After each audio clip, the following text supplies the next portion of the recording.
বন্ধুরা, আমার নাম মানসী, আমার চ্যানেলের নাম শহরের গ্রামকন্যা। দুপুরের মেনু আজকে দেখাতে পারি না, মেয়ে নিয়ে খুব ক্লাস ছিল, মেয়ের ব্যস্ত ছিলাম। হয়েছে আজকে পেঁপে ভাজা, বিচাগলার ছেঁচকি, আর কুঁদরির পোস্ত চচ্চড়ি, আর চিংড়ি মাছের বাকি চচ্চড়ি।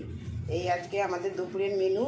কেননা মেয়ের আজকে দুটো তিনটে ক্লাস ছিল, ক্লাসে সকাল থেকে এধার ওধার দিয়ে আসা নিয়ে আসা, এই জন্যে আমি আর দেখাতে পারছি না। ছেলে হসপিটালে গেছিলো, হসপিটাল থেকে এসে ও চান করতে গেছে, ফের লাঞ্চে বসে ও একটু রেস্ট করবো। মাথাটা খুব ধরেছে, মাথা নিয়ে আজ কদিন ধরেই কষ্ট পাচ্ছে। লাঞ্চে টেবিলে দেখা হবে বন্ধুরা।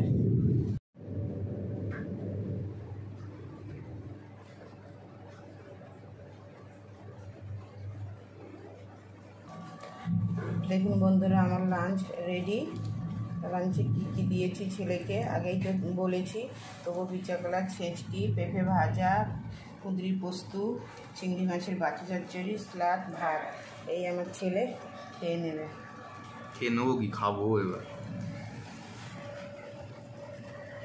ছেলে ছিল না, হসপিটালে গেছিলো, সেই কারণে একটু দেরি হয়ে গেছে। আর ছেলের খুব খিদে পেয়েছে, এসে আবার ফিরে একটু জল খেয়েই চলে গেছিলো চুল কাটতে। জল মিষ্টি দিয়েছে, মিষ্টি। এবার মেয়ের চুলটা তো খুবই বড়, চুলটা ওর শ্যাম্পু করাবো, কেননা ও হচ্ছে নিজে নিজে করতে পারে না।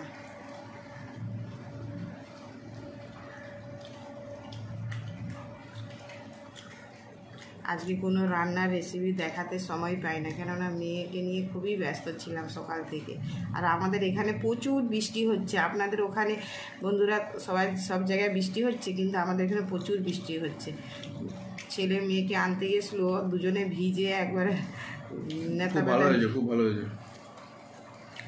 চিংড়ি মাছের বাড়ি চচ্চড়িটা সত্যি খুব ভালো হয়েছে, পুরো নরম চিংড়ি।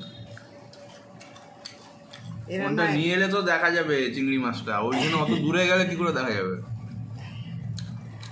ওই নরম।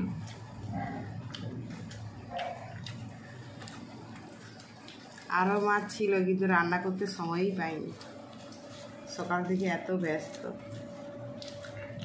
ব্যস্ত তো সত্যি, তুমি প্রচুর ব্যস্ত, কিছু করার নেই।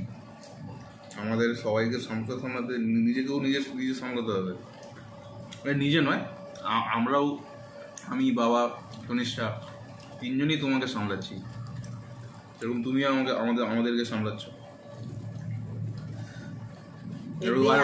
ওই পাশে ঠাকুমাকেও সামলাচ্ছে আমার মা। এই যে সংসারের মধ্যে জড়িয়ে আছি, সবাইকে ভালোবেসে যে কাজ করছি, এতে প্রচুর আনন্দই কাজ করি, আর আমার ভালো লাগে। বেশি কাজ করা ভালো নয়।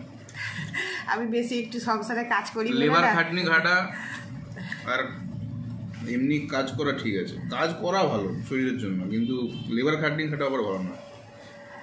একটু বেশি আমি নিজে একা একা কাজ করি বলে না, এরা একটু জানি মানে অসন্তুষ্ট হয়। না, অনেক বোকা কাজ করে মাঝের মধ্যে, আমাদের ওয়াশিং হাতে ধোবে। দেখুন বন্ধুরা, এই ছোটোখাটো চান করতে গেলে ধোয়াধুয়িগুলো নিয়ে হাতে ধোয়া কি ভালো নয়? সবসময় কি ওয়াশিং মেশিনে কাচা ভালো লাগে? তাহলে ভিডিও করাটা বন্ধ করে। বন্ধুরা, আপনাদের যদি ভালো লাগে কমেন্ট, শেয়ার, ফলো করুন, আর আপনারাও এইভাবে বানিয়ে খান ছেলে মেয়েকে নিয়ে ভালোভাবে। এই আমার ছেলে দেখছে। যে কেউ পারে না রান্না, যারা পারে ভগবানের তুল্য ধরা হয়। তুমি সত্যি রান্নাটা খুবই ভালো পারো, যাই হয়ে যাক না কেন। এত ভালো রান্না রেস্টুরেন্ট কেউই করতে পারবে না, লোক এত বছর পড়াশুনো করে কোর্স করেও করতে পারবে না।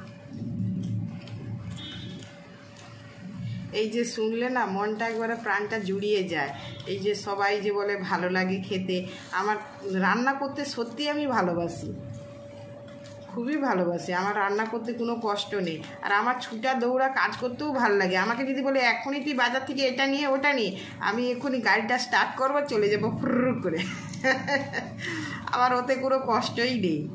আর আমাকে যদি বলে আজকে এত লোক খাবে, আমি সেই আমার মাথায় কী আছে, কাকে কি খেতে দিতে হবে, এইটুকু আমার মানে বুদ্ধি আছে যে কাকে কীরকম আপ্যায়ন করে খেতে দিতে হবে।